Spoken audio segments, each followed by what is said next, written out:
Thanks for joining me on Esteem Television, ladies and gentlemen. My name is Augustine Ambe.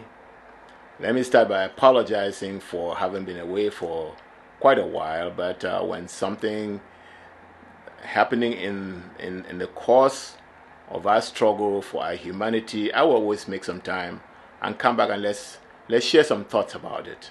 And the thoughts I want to share with you is about what happened at the courtroom, at the federal district courtroom in Baltimore, Maryland, USA, yesterday. I want to let you know that for the past 48 hours, meaning that a day before the event, during the event, and part of today, the 21st, I was with Mangan. And I collected some information because I do consider this situation very important. I think Ambazonians are beginning to do things that are daring, and they're doing those things because of the pressure that is being put on the humanity of the people of Ambazonia. Okay? It's a very unfair pressure because these are people who legally should not be found in this situation. But they find themselves in, and they've decided to fight back, and they're fighting back in all kinds of ways, some of which are traumatic, and and Mangan is one of those people who did not die, but is living through a different type of trauma, which affects the people in diaspora. The people in diaspora don't necessarily die with the people back in the territory, but we face all kinds of trauma, and I think Mangan's is one, and it's one that we would like to focus on. And before I focus on it, I want to make I want to definitely let everybody know that Mangan is my niece, and so because of that, I have a little more access to her than, say, the average person will. And I did use that advantage to try to explore the mind of this Ambazonian activist, I'll leave it at that, who really is very consumed by this struggle in a way that maybe not a lot of people are. So I will start this by sharing with you an interview that I had with Mangan the night before she went to court the following day. Obviously, what happened in court we already know, and that's the breaking news. She was found guilty of the charges. There were two counts, and she was given 46 months. How much of those 46 months she was served depends on a few other things that would transpire in between in between now and the 46 months. But there will definitely be less time served than the 46 months. That's my understanding, speaking with her lawyer. So that one is there. That's the breaking news. I'm sure everybody knows that. I've seen a lot of the reactions to it out there. And I like the spirit of the Ambazonian people, the support Mangan has had. And I think a lot of people are seeing the silver lining in this whole cloud. And that's telling me that while some people think they are winning, this is a struggle that goes in circles. There's an up, and there will be a down, and there will be an up and a down until we reach Boya. Let me share this interview with you. So I just have one question for you. So the sentencing is tomorrow. Yes. How do you feel? I feel good. How can you feel good? Why not, Uncle? I feel good because the legislative part of America has had an opportunity to hear our issue. The executive part knows about our issue, and the only part that I thought did not know was the judiciary. And this our case has brought the issue of the plight of the southern Cameroonians, the fact that they were not brought to self-governing. The judiciary part of America was the only part that I thought were not aware. And now, with this our case, they are aware. So that's why I can say I'm okay, because the whole of America knows about the issues of the plight of the people of Southern Cameroon. You see, America has laws, and whether you are knowingly breaking it or not, or you are unknowingly breaking it, there are consequences. And whenever anybody gets caught up in that, it is the right thing to do to keep America a country where everybody can get fairness. It is the right thing to do to use the law and judge the person.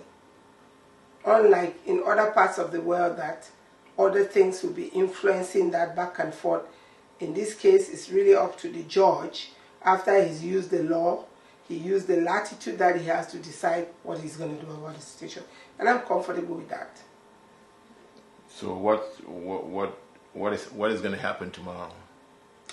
Tomorrow, I'm going to be given an opportunity to come before the judge, because I had opted not to go for trial. I had no other opportunity to speak for myself. So I know tomorrow I'll have that opportunity. And in that, I intend to tell the judge about who I am, what I've contributed to the society, both here in America and abroad. And to have the judge see me for who I am, a mother, a caring citizen of America, and a person that originates from Southern Cameroon, who has a heart for the people that are suffering back there. So I'll be able to have that opportunity to give my own side of what I think about what has transpired, and then to appeal to the judge to use all his abilities to give me as lenient of a sentence as possible. So why did you choose not to fight it in court? Well, I chose not to fight it in court because the first reason was that these court proceedings are very long and expensive, and looking at everything around it, I thought it was best to just allow the process and whatever have been uncovered as what they were using to indict me to carry the day, because my intentions were not necessarily to violate American law. My intentions were to help my people, and that still stands. Forever, I would try to help my people. Okay. And also, the other reason why I didn't... You see, most people go... I consider the fact that I didn't want to be subjected to answering questions that might implicate other people.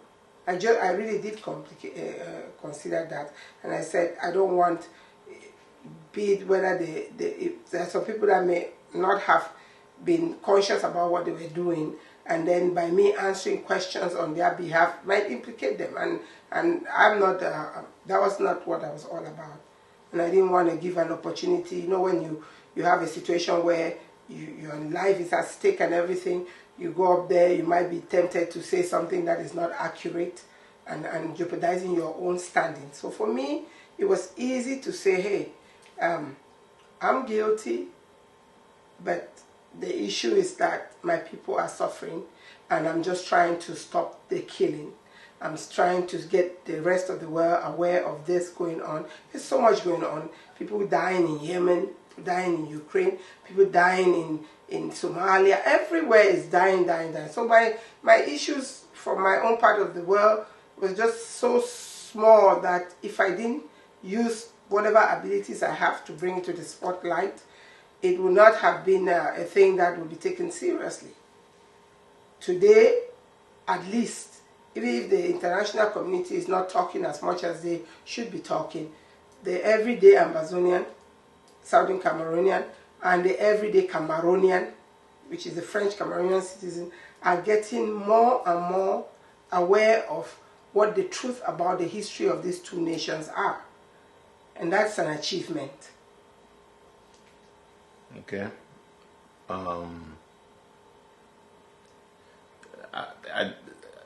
Is there any? Let me ask you this.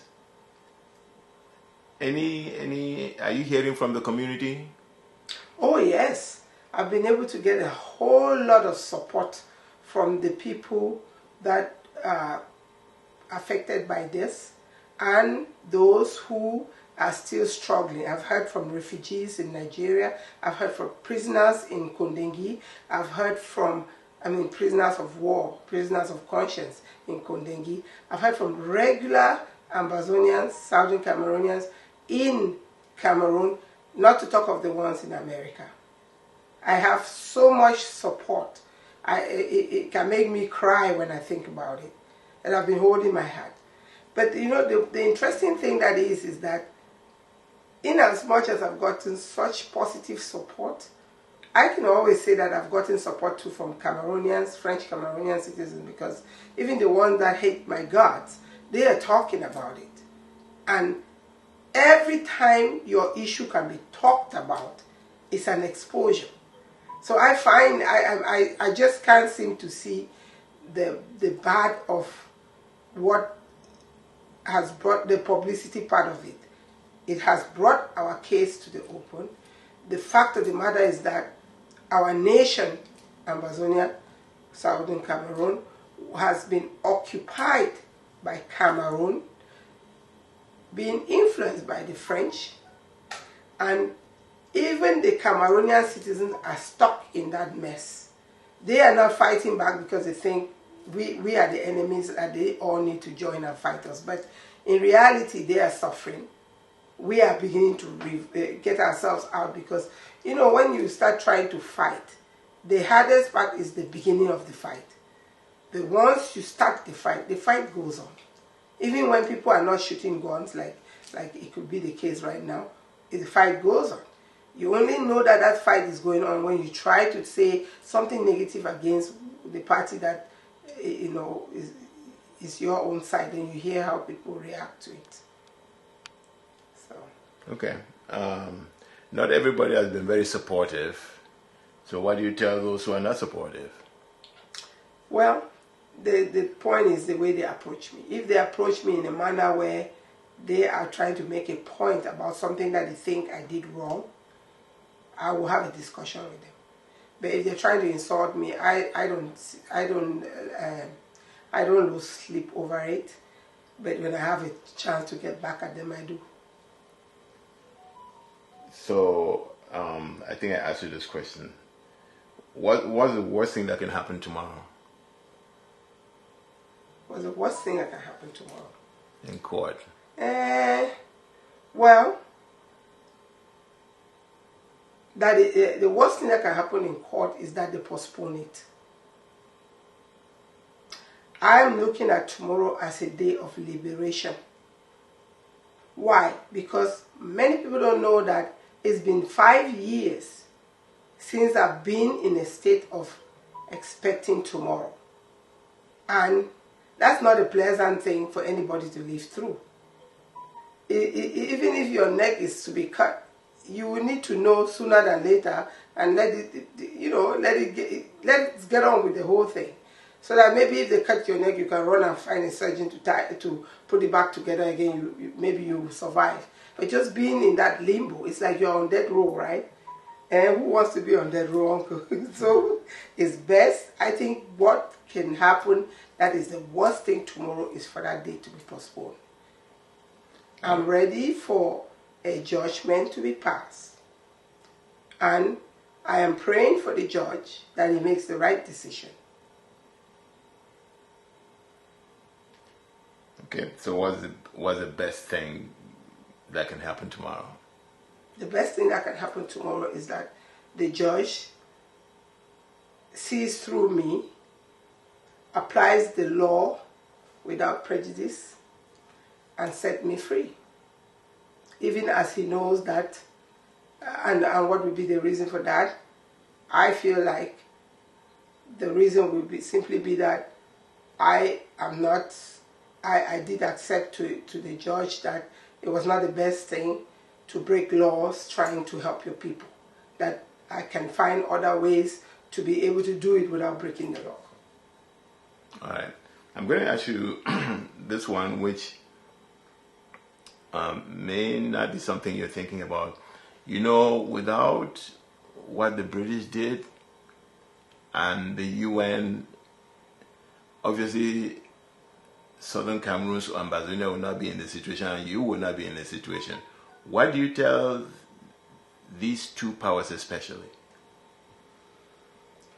Uncle, you know, when you start taking me into this global politics, I might step on a foot or two, right? Because why I say that is because most of the people that initiated this problem are not doing like I did. They are not accepting full responsibility. You understand what I mean? We have the British government who have a history of having exploited the whole world, basically. And you have France, who is acting like a boy that did not grow up, a man that remained a boy, going around in nations, introducing corruption, and then threatening people when they try to correct the corruption. You see, all these things were done during times when the African was very timid and scared. But you see, all the things that they did had forced us out of our own land into other lands, where while we are there, we observe closely, we are up and close and understand the people that we are dealing with, and realize they really are very, very insecure people. Very insecure. And this insecurity transmits into their illegal acts that they carry out around the world. So France and Britain are two nations that need to grow up. They need to grow up. They are the reason why most African countries are corrupt. They are. Because when they asked them to bring us, they mandated them to bring these African nations into self-governing status, they seized that as an opportunity to create a group that they call elites, train them in their ways, introduce their white wicked mindset, and I say white wicked mindset not in a racist way, because I have plenty of white people that are friends and very dear to me. That's not what I mean. I mean there's a concept that they have as a superior concept that they interject into these black-looking Africans, and then send them back to our land to undermine us and make available our resources for them to exploit. Something that they can get even without all that manipulation, but they still choose to use the manipulative ways. And now what is happening? You have other nations that are rising and giving Africa an alternative. Even the alternative is not as good as it is, but it is an alternative. And many African nations are running that way. Meanwhile, these nations had the opportunity because they had cultured us in their language, in the way of language, and even their institutions that we used to govern and all those things, where they could have gotten an advantage. But they chose to keep us in the slavery mindset. And today, they are crying and running all over the place, helter-skelters, trying to win back those disgruntled African countries. And it's very embarrassing as an American to watch how our governments are being humiliated all over in countries where you still know that there are dictators ruling, but they are humiliating a whole big nation like America. So we who have come from this side of the world, we've seen the mistakes that the nations are making, America is making. And it doesn't seem as if we are in a position to try to help them correct it, because when we try to speak, we are looked at as, we don't know what we're talking about. What are you talking about? Geopolitics. Oh, you don't understand. Oh, this and that and that. I was like, there's nothing to understand. So long as there's another entity that's coming and giving alternatives, sooner or later, empires rise and they fall. There's no exception. Mm-hmm. So, I'm just going to ask you this quick one. So what, well, I guess we'll hear again from you tomorrow after the verdict. We will. All right. Any closing remarks? It will be a glorious day tomorrow. I intend to celebrate. You know, people listening to you don't understand that this is something serious. It's a criminal act, and you come out a felon. I don't see how you could be not be sad about that. Uncle, everything in life is a mindset. Okay? You can be labeled, but you choose not to accept the label by the way you act. And that's how I intend to go forward with this. If I'm being called a felon, that's fine. If somebody wants to understand, I'll give him an explanation. But I know what my name is. I know who I am. Are you understanding what I'm saying? Yes, so I don't refuse people to use their definitions on it's whether you accept and act as such. When you say somebody is a criminal, right? You are labeling them one way and you are expecting them to act that way, not so. I am never going to be acting like a felon. If it disappoints somebody, well, I'm sorry, I don't know what to say. Because I don't feel like a felon. And I will never be acting like a felon. Well, let's see what the outcome is tomorrow. I just wanted to get a quick reaction of this day breaking tomorrow, yes. April the 20th. Right. When Edith versus America will be decided. Yeah, I was hoping you asked me a question about the Cameroon government and the fuss they are making about my indictment and my sentencing. I was going to ask you though. That's a good question to ask, and I was thinking about asking and I forgot. Because basically some people think America is acting on behalf of the Cameroon government. Can you explain what's going on? Yes. So we have a bunch of Cameroonians that are working on behalf of the Cameroon government, and their emphasis is to use our case to discourage the people back home standing up against the corruption that has caused the war that we have now in Cameroon. It was all corruption that has caused this war that we have in Cameroon.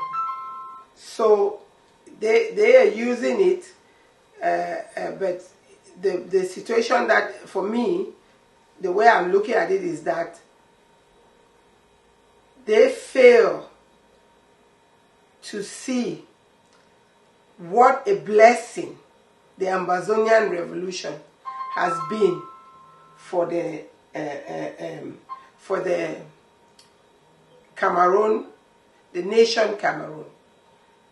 Cameroon is a mess right now.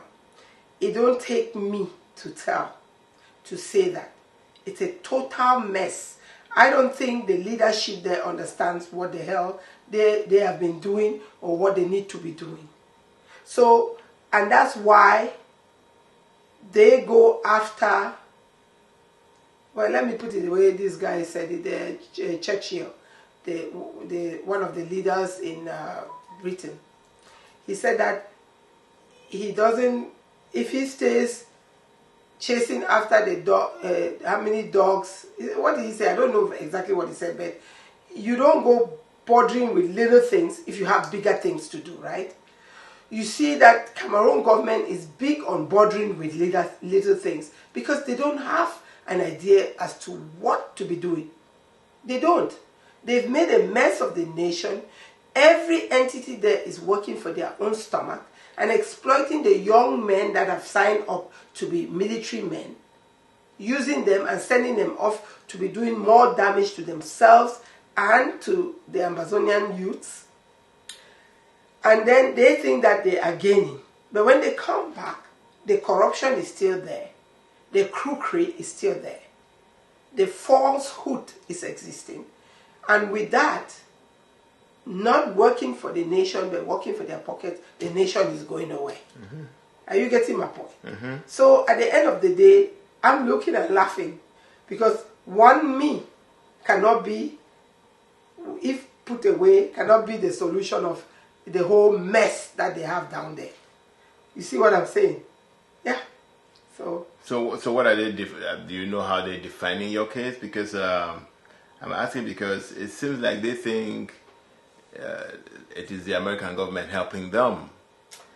Listen, Uncle, America, true to themselves, did tell them that if they had evidence that there were Americans helping in the war down there, they were going to prosecute. True to their word, they've been able to carry through with that. I have no problem with that. I have absolutely no problem with that. Also, you think so you really do think that they are working on behalf of the... they're not working on behalf of America. How are they working on behalf of America? They are no, what I'm saying is... I mean, on behalf of Cameroon. Okay. How can they be working on behalf of Cameroon? Okay. They cannot be working on behalf of Cameroon by minding their own countries and their own laws. They are trying to make sure that in their country, nobody violates their laws so that they can have order. That's it. Cameroon is there. What does he do? He promotes the wrongdoers and punishes the people who are doing the right thing. So I know they have one of their lawyers in America here who goes around bragging that it's because of them that we are being indicted and all of that. Well, when I look, I don't see where he contributed in anything. But so long as his master believes that that's the case, then what do I have to say about that? I didn't hire him. Yes. So, do you have you clarified that enough? Well, I just think that as time goes on, they will understand more. Yeah. Because at the end of the day, they will soon realize that they were not being indicted because Cameroon had anything to do with it. So it's just a matter of American law. That's exactly what it is. Okay. Yep. All right. It's kind of late, so let's continue this tomorrow. Thank you. I will come back in a different production to tell you a minute by minute narration of what happened in court. And I want to say that Mangan left some history in that courtroom. I will share as much of it, but I'm looking for opportunities that I can actually have us watch her in court and what she said. Because, like I've told La Republique, what we have been doing in the last 6 years has been the revolt of the Ambazonian people. The war is yet to come. Because, like I've told a lot of people, part of what Ambazonian lacks is not the money, it's not the manpower, it's not the enthusiasm, it's the organization. And I'd like to say that, and I'll use the apartheid, I'll use the fight of the people of South Africa against apartheid as an example. When you fight a fight, it is not all the people in the country fighting that fight. There needs to be a dedicated group that decide that championing the struggle of their people is their business. They do it 24/7.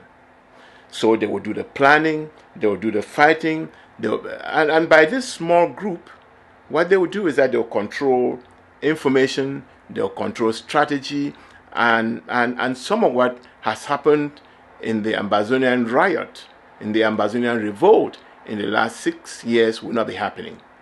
Because basically what has been happening is that there have been children who rebelled against a system that has been very oppressive.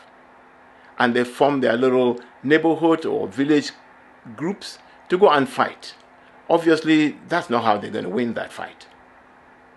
Because most of what has happened, and the diaspora has not been helpful in that, because the diaspora has been challenging them and making these kids expose themselves in order to get the kind of support that they need to fight their fight. So we'll need to go past the revolt, the riot, and actually organize to fight an enemy that Ambazonians need to defeat. So we just came out of the courthouse. Yes. How do you feel? I feel good. Tell me more. Well, it's been how many years? 4 years of waiting and waiting and waiting. Now I know, and I feel good, because whatever judgment has been passed to the glory of our people. I had an opportunity in the American court justice system to express, to represent our people and make them understand that they are not a forgotten people. We will go through thick and thin to represent them. So that's why I say I feel good. Have there been any free people in the world who did not pay a price for it? I haven't seen them yet. Nelson Mandela was 27 years. I'm not even being given anything close to that. Who else? There are so many people.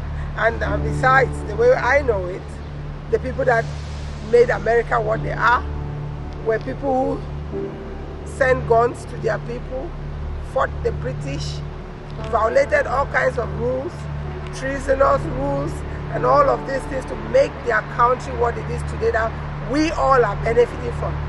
Whatever has happened in the American courts is not anything that has helped the mess that we call Cameroon to come clean and start functioning like a state.